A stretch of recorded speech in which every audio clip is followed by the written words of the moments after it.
Alright, ladies and gents, James Cameron has come out and revealed Avatar 3 will be released Christmas of 2025. Says that there's going to be a very hectic 2-year post-production process underway.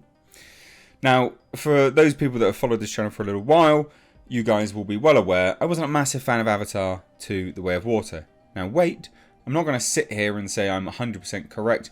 I was completely wrong on that film. It was obviously a massive success. Never underestimate the public's interest, I guess, in these things. It just is what it is. So I know a lot of you guys will be massively excited about this.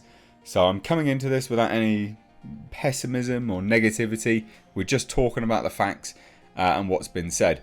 And I will say, 2 years post-production, it is fascinating, these films, if you're looking at it from just a principal photography perspective. The amount of things which have to be done in post-production on these, I mean, it is insane. But it is interesting because it did seem like, according to James Cameron before anyway, a lot of Avatar 3 had already been shot. So apparently they filmed them, like back to back. They used stuff from Avatar 2 anyway. So I am a bit surprised to hear that you still have a 2-year post-production window on that film.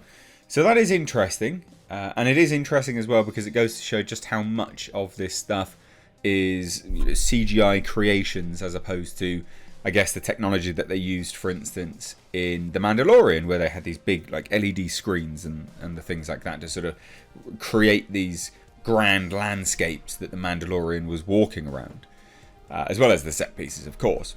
So it's just interesting. So let's take a look. Hit subscribe if you're new here. James Cameron says he will spend more time in post than Avatar 3 than most directors spend on an entire film. And he is completely correct. I mean, an average film is 12 weeks principal photography, a little bit in pre, of course. And then it's not that long in post, to be fair. Nowhere near like this, anyway. So speaking at a recent breakfast for public broadcaster TV New Zealand, the Oscar-winning Wellington resident said of the sequel, good typo there, deadline, said of the sequel, we're into a very hectic 2 years of post-production right now, so it'll be Christmas of 25. Cameron, who has done post for years at Peter Jackson's Wellington-based Weta Digital, says he wants to make all of his films in New Zealand going forward and expects to become a citizen of the Southern Isles next year. The hefty tax breaks don't hurt either. So, I'm not sure what they're referring to. Tax breaks probably on the movie, I'd imagine. I don't know if they're referencing income tax. They could be. They could be.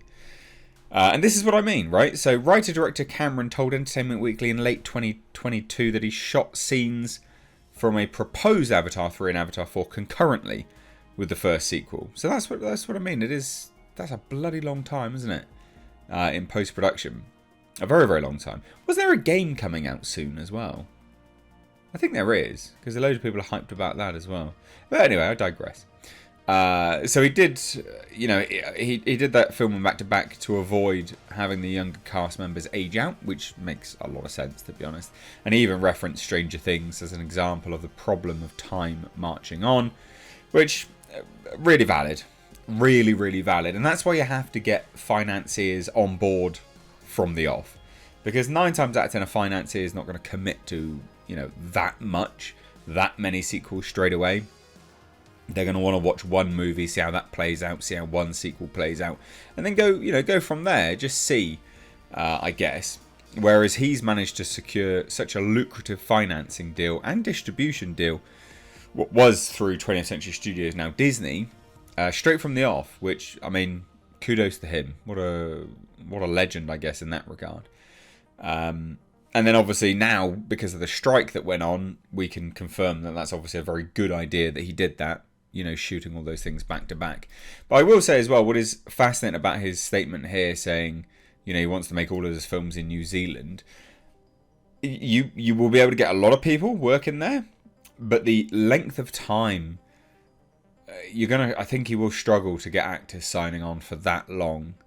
And I know loads of people will probably poo-poo this statement, because they'll go, it's James Cameron, of course I want to work with him. Being away from friends and family for that long, it does take its toll. And, these aren't short films to film.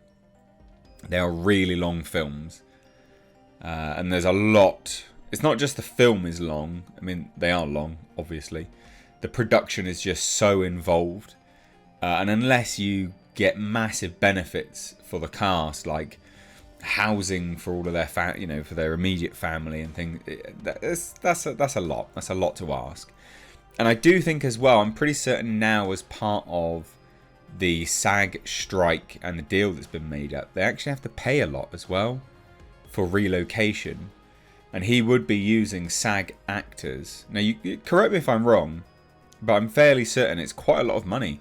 It's like it's $6,000 a month for relocation. That's a lot, and that wouldn't have been factored into the initial budgets. Now, maybe he'll get around that because these actors had signed on previously. But any actor he gets now moving forwards for any of his films, if these are new contracts, they'll be liable to pay a relocation fee. And it's not a small sum of cash. It is a lot of money. So anyway, thought that was interesting. So while attending the Critics' Choice Awards earlier this year, Cameron dropped some nuggets about what fans could expect from Avatar 3, revealing the element of fire and 2 new cultures would be introduced. So he says fire has a symbolic purpose in the film, and there's a culture that is specifically around that concept. That's probably saying too much as we speak. He also said they're called the Ash People or something like that.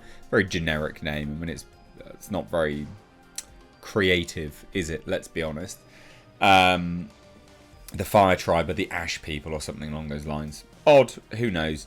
Apparently they're quite vicious and violent as well, and they wage war. I think they're teaming up. I think he initially teased that they were teaming up with the humans to wage some war against the other people, whatever people, the water people, I guess. Who bloody knows at this rate? But there you go. So 2-year post-production, long time, very, very long time. Maybe some of that will include Avatar 4. Doesn't look like it though, because he's pretty specific about Avatar 3. But what do you guys think? Are you excited? Are you looking forward to it? A lot of people really loved Avatar 3. And if I asked you, what happened, I don't know whether a lot of people would be massively on it with it. It was this and it was this. But these are these kind of films. They kind of switch your brain off, I guess. So what do you think? Let me know down below. Hit subscribe if you are new here. Turn the bell notifications on. And if you like what I do, consider supporting the channel, ladies and gents, via Patreon or memberships. You can find those things linked down below in the description box. It would go a long way and it would really help me out. Cheers guys. Take care. Bye-bye now.